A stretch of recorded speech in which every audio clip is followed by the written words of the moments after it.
English board exam में analytical paragraph से आने वाले नंबर्स को सिक्योर कर लो। स्ट्रक्चर कैसा रहेगा? पहले आपको ओपनिंग देनी है और मेन आइडिया को सबसे पहले लिखना है और डायरेक्ट मेन आइडिया पे लिखना है। कोई भी अलग फैक्ट आपको अपने मन से पहले नहीं देना, पहले आपको मेन आइडिया लिखना है, ठीक है। और टॉपिक को स्टार्ट करना है एनालिसिस से। कीवर्ड आप जो क्वेश्चन में दिए उसको लिखेंगे तो आपको एक्स्ट्रा मार्क्स मिलेंगे, ठीक है। उसके बाद एविडेंस एंड सपोर्ट यानी कि बॉडी में आप वो लिखेंगे जो डेटा आपको दिया, जैसे पाई चार्ट, बार चार्ट में जो आपको डेटा लिखा है उसके बाद आप उसको लिख देंगे, ठीक है। प्रेजेंट फैक्ट्स, डेटा, एग्जांपल्स और quote, this is the core. ये आपको मतलब ज़्यादा मार्क्स देता है। जितना आप एक्जैक्ट लिखोगे, जो आपको चार्ट दिया है उतना ही अच्छा मार्क्स मिलेगा, ठीक है। एनालिसिस, अब आपको जो डेटा दिया है किसी भी टेबल में, चार्ट में, जो भी आपका क्वेश्चन है, उसको आप कितने अच्छे से सपोर्ट कर पा रहे हो, एविडेंस से कितना अच्छे से कनेक्ट कर पा रहे हो, उसके मार्क्स आपको मिलेंगे। जैसे explain how your evidence supports the topic, ठीक है। जो आप एविडेंस दे रहे हैं वो कैसे सपोर्ट कर रहा है टॉपिक को, ठीक है। आपको मतलब कनेक्ट करके लिखना है। जो डेटा लिखा है, जो डेटा आपको दिया है, जो आप लिख रहे हो उसको बहुत ही अच्छे से आपको समझाना है, ठीक है। अब क्लोजिंग कैसे देना है, दोबारा से आपको मतलब समराइज करके और टॉपिक सेंटेंस को दोबारा से आपको लिख देना है, जो मेन कीवर्ड्स उसको दोबारा लिखना है ताकि एग्जामिनर को लगे कि आप एकदम से फोकस टू टॉपिक पे, ठीक है। लैंग्वेज एंड टोन, कोई भी स्लैंग कंट्रैक्शन को यूज नहीं करना है।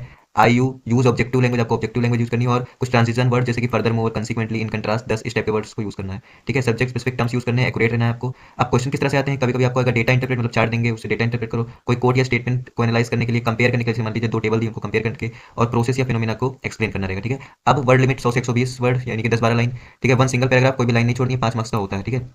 अब पहले आपको इंट्रोडक्शन लिखना है 2-3 लाइन में, जो भी आपको क्वेश्चन में सोर्स दिया है वहाँ से। उसके बाद बॉडी मतलब एनालाइज करना है और कंपेयर, मतलब जिस हिसाब से क्वेश्चन उस हिसाब से आप एनालाइज करके चार्ट को लिख सकते हो, टेबल को, या फिर अगर दो टेबल दिए तो उनको कंपेयर करके मतलब आप अपने क्वेश्चन के हिसाब से करोगे, ठीक है। उसके बाद समरी लिखोगे वही लास्ट में, कंक्लूजन 1-2 लाइन में, मतलब पूरे टॉपिक की एक समरी। और समरी में कीवर्ड्स रहने चाहिए ताकि आप फोकस दिखो एग्जाम में, ठीक है।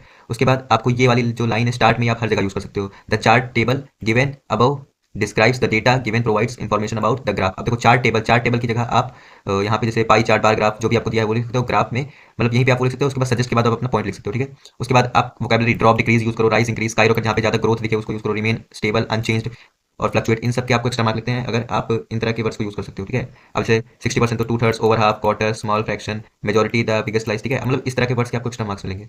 अब जैसे मान लो कहीं पे बहुत हाईएस्ट या फिर इंपॉर्टेंट पॉइंट है तो आप यूज कर सकते हैं, it is clearly evident from the chart, ठीक है। अब in contrast to, in opposite to, on the other hand, इन तरह के वर्ड्स के भी एक्स्ट्रा मार्क्स मिलते हैं। जैसे Coke sales were high in contrast to Pepsi which were low, ठीक है।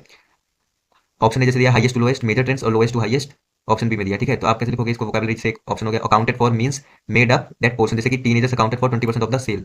अब लास्ट में कंक्लूजन के लिए आप ये 2-3 यूज कर सकते हो। इन अ नटसेल स्टार्ट करोगे, इन अ नटसेल, या फिर इन समरी में स्टार्ट कर सकते हो, ठीक है, या फिर ओवरऑल से, ठीक है। तो इसके बाद आप पूरा अपना समरी लिखोगे। जैसे ये मेजोरिटी है तो हाईएस्ट मेजोरिटी, यहाँ पे जैसे मान लो 9% है तो लो, राइट इन कंट्रास्ट टू। और यहाँ पे जैसे मान लो सेकंड हाईएस्ट है तो राइट अकाउंटेड फॉर। ये देखो यहाँ पे यूज किया in a nutshell, younger generation is as poor than the poorer than the age, ठीक है।